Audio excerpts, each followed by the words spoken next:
process and some having to do with actually the industry itself. And so that has been obtained. What this chooses to do is up to them. I think that Mary Surgery rightly offered, if it's necessary, we offered to go ahead with overtime. I don't know at this point what is on the docket or what's on the schedule between now and the end of the year, with the exception of a tower that's going to be, I think we need to clear the way for that tower for equipment or something. So that's all I know.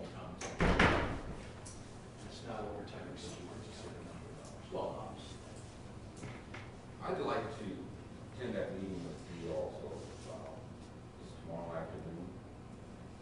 yeah, it's 1:30. Because it's down in my area there.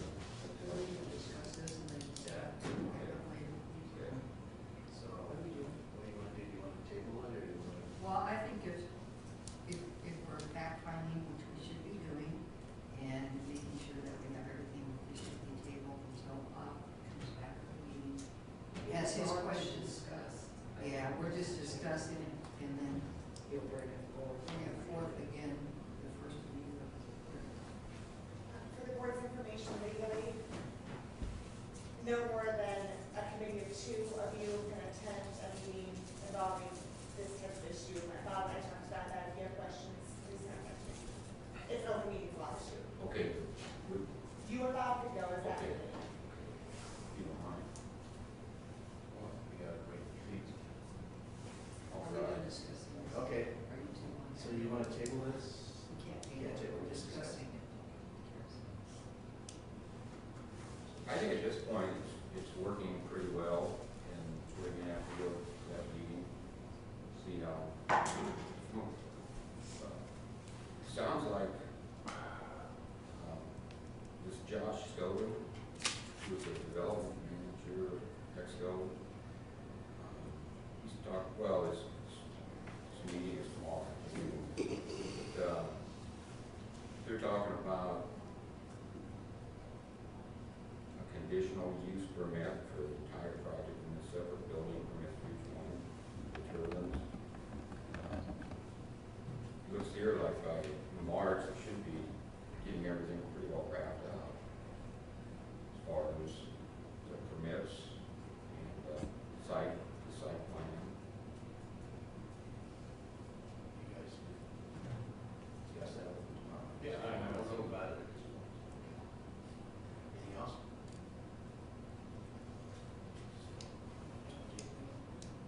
Items? No, you brought it to the table for discussion. Item Do 17. you want to do? Item 17, discuss amendment to employee handbook clarifying required timesheets for employees.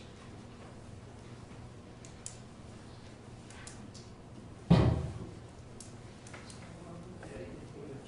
You want to stay with us? No, you gotta move it to the table so we can discuss. Okay,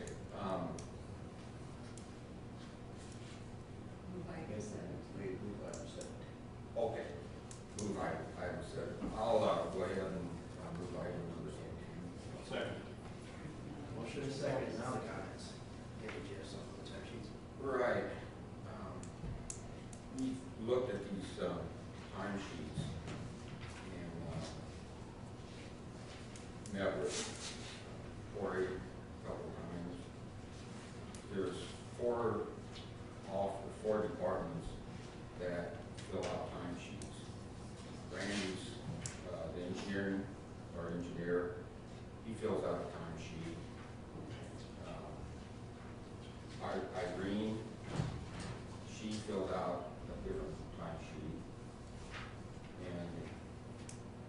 And Sheila has her own timesheet. And Andy McGill also has a timesheet. So we basically have 4 different timesheets. And I think we should have a standard timesheet, possibly for everybody. I don't know what your comments are on that, but there needs to be timesheets to just kind of monitor what's going on and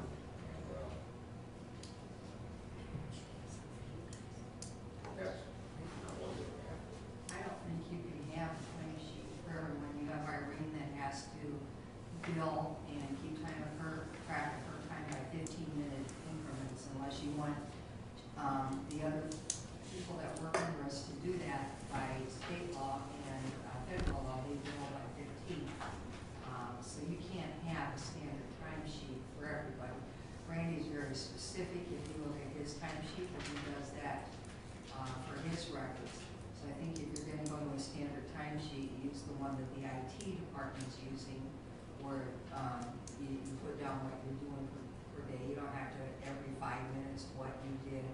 And, I would think that that would be the one that we want to use. That's what we decided should be on the agenda next week to actually implement that policy. So you're saying Irene and Randy will continue using their time sheets and Andy and Sheila will use a different one? My timesheet's Yeah. actually a variation of Randy's. It's not much different than Randy's at all. I just don't have the detail level that he has in his, And nor that's as what- big. Right, and I'm saying you don't need to, but I'm saying you can't do the same as Irene, otherwise you can put down every 15 minutes what you're doing. 'Cause And that's mine what came they from have. Randy, but what? And that's right. In all fairness to Sheila, hers came originally from my department. But it all started this, was back about last January, I think.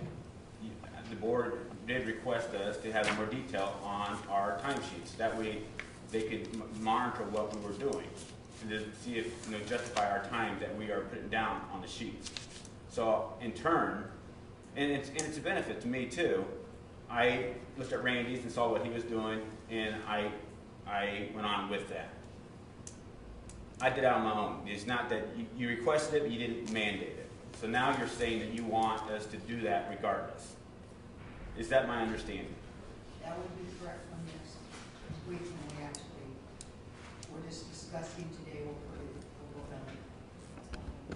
Yes, we need more specifics, because number one, it not only helps us, to know what's going on, it also is something for you to reflect back on.